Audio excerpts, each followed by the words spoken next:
Everyone, welcome to doctor Tanya's NEET academy. जैसा कि आप जानते हो, हम लोग बायोमोलिक्यूल डिस्कस कर रहे हैं। तो आज का हमारा टॉपिक है डायसैकेराइड्स। तो आप लोग जानते हो हमने मोनोसैकेराइड्स कंप्लीट कर लिया है। नेक्स्ट टॉपिक जो हमें स्टार्ट करना है वो होता है डायसैकेराइड। डायसैकेराइड क्या था? जब हमारे पास दो शुगर मॉलिक्यूल अटैच होते हैं तो डायसैकेराइड बनाते हैं। मोनो मतलब एक सैकेराइड, एक शुगर मॉलिक्यूल मोनो, दो जुड़े तो वो बनाएंगे डाइसैकेराइड। जैसा कि हमने पहली वाली वीडियो में डिस्कस करा था, ग्लाइकोसिडिक बॉन्ड। ग्लाइकोसिडिक बॉन्ड कब बनता था? जब दो शुगर मॉलिक्यूल जुड़ते थे, या एक एनोमेरिक कार्बन वाला शुगर मॉलिक्यूल और दूसरा OH जुड़ रहा था। तो कैन आई से डाइसैकेराइड के अंदर दो मोनोसैकेराइड जुड़ रहे हैं, और वो दो मोनोसैकेराइड किससे जुड़ेंगे? With the help of the glycosidic bonds. ठीक है। तो हमारे two monosaccharides are joined using the glycosidic bond. They are called as disaccharides. अब इसमें से कुछ बहुत कॉमनली यूज हमारे डे टू डे लाइफ में चार एग्जांपल्स होते हैं, जिसके बारे में पढ़ना है कि वो डायसैकेराइड किस किस चीजों के बने होते हैं। रिड्यूसिंग होंगे, नॉन रिड्यूसिंग होंगे, उसका स्ट्रक्चर क्या होगा, ये सारी चीजें हमें चार शुगर मॉलिक्यूल की डिस्कस करनी है। एक होती है मैल्टोज, एक होती है लैक्टोज, नेक्स्ट होती है sucrose and another one is trehalose. ये चार होती हैं। Maltose. Maltose is called as malt sugar. Lactose is called as milk sugar. और जो हम नॉर्मल शुगर खाते हैं वो सुक्रोज, हमारी टेबल शुगर है सुक्रोज। अब ये क्वेश्चन आता है, माल्टोज या सुक्रोज ये किस चीज से बनी होती है? तो सबसे पहले आते हैं हम माल्टोज के अंदर। माल्टोज में क्या होता है? अब हमें सबसे पहले क्या चीज याद रखनी है कि अल्फा है या बीटा है, फिर किस चीज का अल्फा है किस चीज का बीटा है, और उनकी लिंकेज जो ग्लाइकोसिडिक बॉन्ड है वो कैसे जुड़े हुए हैं। सबसे पहले है हमारे पास माल्टोज। माल्टोज में दोनों की दोनों चीजें अल्फा होंगी। ठीक है। लैक्टोज में दोनों की दोनों चीजें बीटा होंगी। सुक्रोज में एक अल्फा एक बीटा। पहला ये याद रखना है। ठीक है। अगला पॉइंट क्या याद रखना है? मैल्टोज के अंदर और लैक्टोज के अंदर 1,4 ग्लाइकोसिडिक बॉन्ड होता है। 1,4 का मतलब कि पहला जो चीज है, डाइसैकेराइड दो चीजों की बनी है। पहले चीज का पहला कार्बन और दूसरी वाली चीज का चौथा कार्बन मिलके बॉन्ड बनाएगा मैल्टोज और लैक्टोज में। वेयर सुक्रोज में क्या होता है? सुक्रोज में 1,2 लिंकेज होती है। मतलब पहली वाली चीज क्या है का वन कार्बन, दूसरी वाली चीज का है आपका सेकेंड कार्बन। ये डिफरेंस हो गया। तो पहला डिफरेंस हमने पढ़ लिया, कौन सी माल्ट शुगर है, कौन सी हमारी उसकी शुगर है, कौन सी मिल्क शुगर है, कौन सी टेबल शुगर है। नेक्स्ट हमने पढ़ लिया किसमें अल्फा होते हैं किसमें बीटा होते हैं। थर्ड हमने पढ़ लिया कि कौन कौन सी लिंकेज होती है सबके अंदर। और लास्ट जो इंपॉर्टेंट पॉइंट है वो हमें ये याद रखना है कि अल्फा किसका अल्फा। देखो, अब डी और एल में से 99% चीजों में डी ही फॉर्म मिलती है। सो इनमें जितने भी कंपोनेंट होंगे सब डी वाले होंगे। तो यहां हमने बोला दोनों अल्फा है, तो दोनों अल्फा डी होंगे। अब दोनों अल्फा डी और दोनों ग्लूकोपाइरेनोज के बने होंगे। पढ़ा था ना, ग्लूकोज का 6 मेंबर रिंग बनाएंगे तो पायरेनोज बनेगा। सो अल्फा डी ग्लूकोपाइरेनोज के दो मॉलिक्यूल होंगे, दोनों जुड़ेंगे एट हमारा 1 and 4 लिंकेज ग्लाइकोसिडिक बॉन्ड और हमारा माल्टोज बनेगा। अब देख लेते हैं। ये देखो, अगर आपको याद हो, अल्फा अल्फा में क्या होता है? OH नीचे होता है, तो यहाँ पर हमारा ये OH नीचे था। ठीक है। उसके बाद ये भी अल्फा ये भी अल्फा। इसमें देखो OH नीचे है, तभी हमने कहा कि दोनों अल्फा है। डी क्या होता है? डी यहाँ पे देखो, इस वाले कार्बन पे, ये जो ये कार्बन है, OH नीचे है मतलब राइट साइड पर था ना, और यहाँ पर भी OH नीचे था, राइट साइड पे था। तो दो दो अल्फा डी ग्लूकोपाइरेनोज ज्वाइन होते हैं थ्रू 1,4 लिंकेज।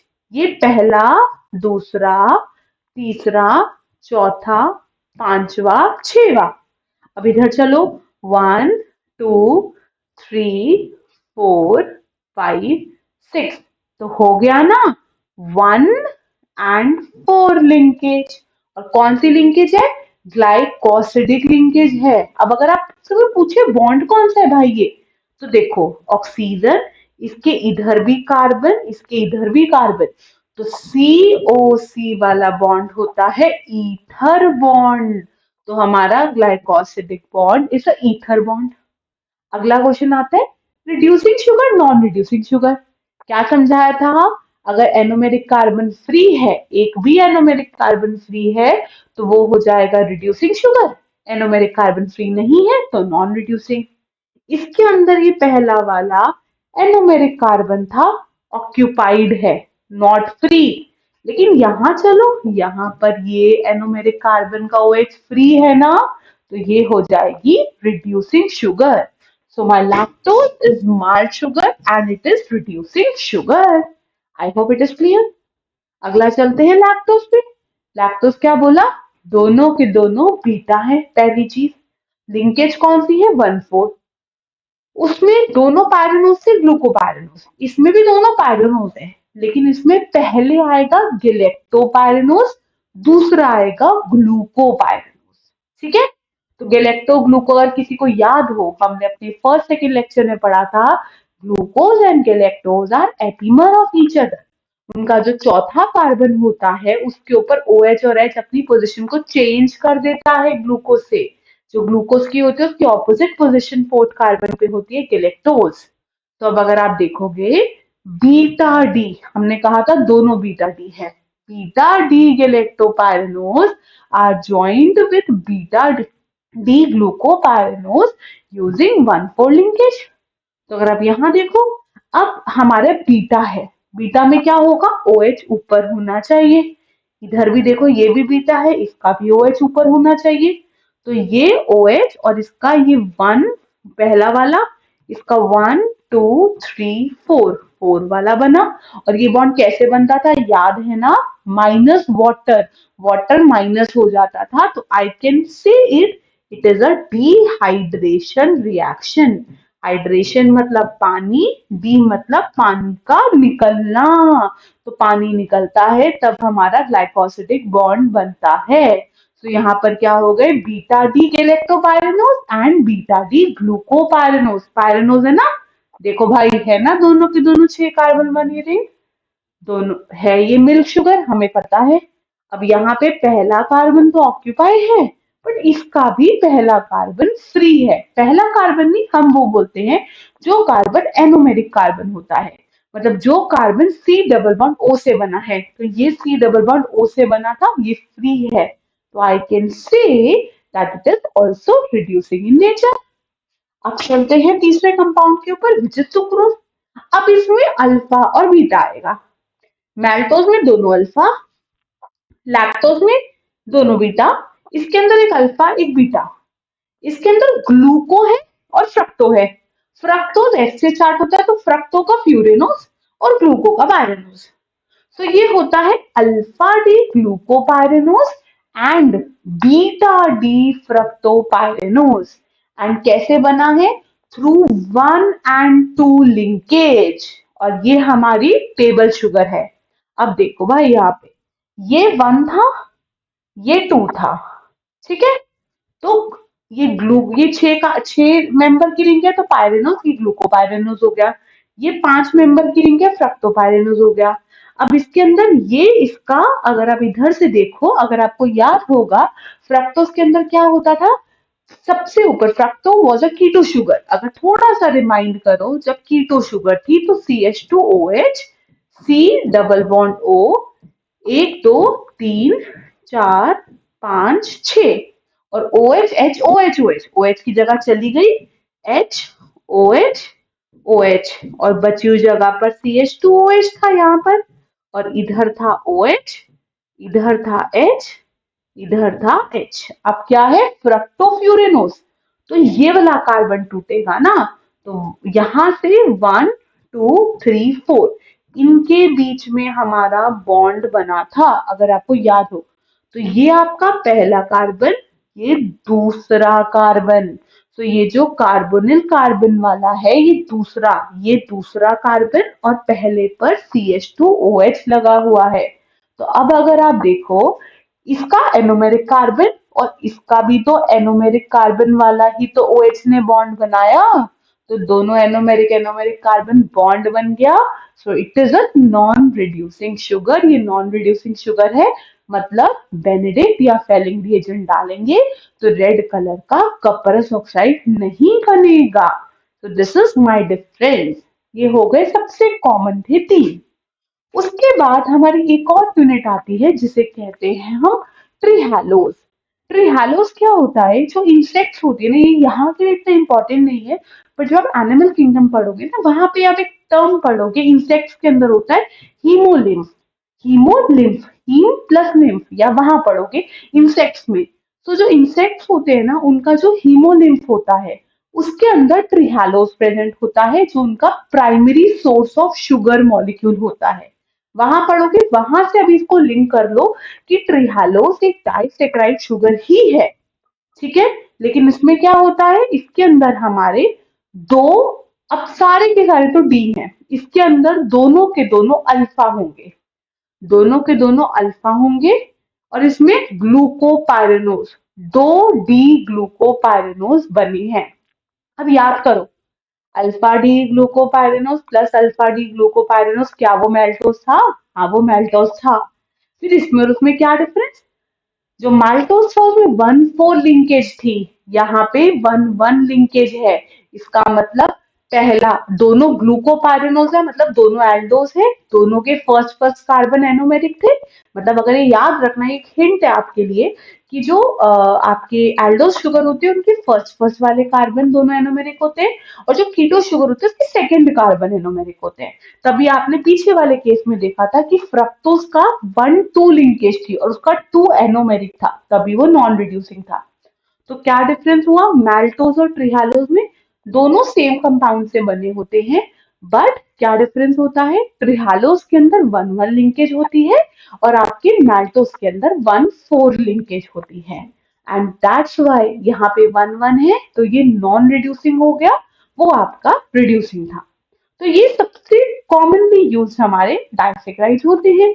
आज का टॉपिक बस इतना ही, हम थोड़े से क्वेश्चन डिस्कस करते हैं एंड देन नेक्स्ट क्लास में हम पढ़ेंगे polysaccharide. So let's see one of the question. A dehydration reaction, अभी बताया ना, glycosidic reaction is a dehydration, पानी निकलना। A dehydration reaction links to glucose molecule to produce maltose. Correct, maltose के अंदर alpha D glucopyranose and alpha D glucopyranose, दोनों के अंदर क्या बनता था? दोनों के अंदर डिहाइड्रेशन रिएक्शन होता था। If the formula of glucose is इतना, then what is the formula of maltose? भाई सीधे सीधे C6H12O6, दो जुड़े ना, इनटू में टू हो जाएगा। ठीक है, तो टू क्या होगा? C12H24 and O12। लेकिन इसमें से पानी बाहर जाएगा, पानी बाहर जाएगा तो दो हाइड्रोजन चले जाएंगे 22 एंड एक ऑक्सीजन चला जाएगा 11। So my answer is C. I hope समझ आ गया होगा, सिंपल सा क्वेश्चन था। नेक्स्ट चलते हैं अगले क्वेश्चन पे। In disaccharides if the reducing group of monosaccharide, that is the aldehyde और कीटोनिक ग्रुप आर बॉन्डेड, अगर रिड्यूसिंग ग्रुप बॉन्ड हो जाएंगे तो क्या होगा? Non reducing sugar, they are non reducing sugar. Which of the following is a non reducing sugar? अब देखो कौन सा नॉन रिड्यूसिंग है। यहाँ पर वन है और यहाँ देखो ये वन था, ऑक्सीजन के साथ वाला वन है, ये तो वन नहीं हो सकता, तो इसका एनोमेरिक ये फ्री है। इसमें चलो, इसका ऑक्सीजन के साथ वाला ऑक्यूपाइड, इसका ऑक्सीजन के साथ वाला। अब यहाँ देखो, अगर अब ऑक्सीजन के साथ ये भी हो सकता है, ऑक्सीजन के साथ ये भी हो सकता है। अब तो हम डाउट में आ गए कि भाई क्या बोले, तो अब इसको छोड़ दो। अगला देखो, ये ऑक्सीजन के साथ, ये ऑक्सीजन के साथ नहीं है, फिर ये ऑक्सीजन के साथ, ये ऑक्सीजन के साथ नहीं है, तो ऑब्वियसली यही वाला मेरा नॉन रिड्यूसिंग है, क्योंकि इस वाले इसके साथ वन है। और हमें ये भी याद रहना चाहिए कि जो वन होता है उसका OH ऊपर या नीचे से पता चलता है कि वो हमारा अल्फा है या बीटा है। अब इधर देखो, अगर इसको 1 देते तो यहाँ तो OH था ही नहीं। जब OH था ही नहीं तो कहाँ से अल्फा बीटा दोगे, नहीं दे सकते ना, तो ये 1 हो ही नहीं सकता, इसलिए ये हमारा 1 है, तो ये हमारा नॉन रिड्यूसिंग शुगर हो गया। Next, the glycosidic bond in sucrose. अरे बड़ा आसान सा क्वेश्चन, सुक्रोज के अंदर क्या था, सुक्रोज के अंदर ग्लूको फ्रक्टो, और दोनों क्या था, ग्लूकोज का अल्फा, फ्रक्टोज का बीटा, और ये हमारा नॉन रिड्यूसिंग शुगर था, तो 1 to ग्लाइकोसिडिक लिंकेज। सिंपल सा क्वेश्चन, नथिंग टू वरी। अगला क्वेश्चन देखते हैं। Sucrose is made up of glucose and fructose, correct, हमें पता है, which are reducing sugar. But sucrose तो नॉन रिड्यूसिंग शुगर है, क्योंकि उसकी लिंकेज क्या है, पहली ग्लूकोज की और दूसरी फ्रक्टोज की। First carbon of glucose and second carbon of fructose, तो this is my correct answer, इसलिए ये आंसर करेक्ट हो गया। सो अच्छा, अभी एक क्वेश्चन और है। Select the non reducing sugar among the following. Non reducing, galactose is a monosaccharide, याद है ना, गैलेक्टोज ग्लूकोज का ही होता है, 6 कार्बन का ही होता है, बस ग्लूकोज की फोर्थ और गैलेक्टोज की फोर्थ में वेरिएशन होता है। Monosaccharide, fructose monosaccharide, glucose monosaccharide. Sucrose disaccharide और साथ में ही नॉन रिड्यूसिंग है, इसलिए आंसर हो गया sucrose, correct. So with this हमारी आज की क्लास खत्म होती है। Thank you so much and have a nice day. और कोई भी आप लोगों को डाउट हो, कुछ हो, आप मेरे को कमेंट बॉक्स में कमेंट कर सकते हो, I will give you the answer. Thank you so much.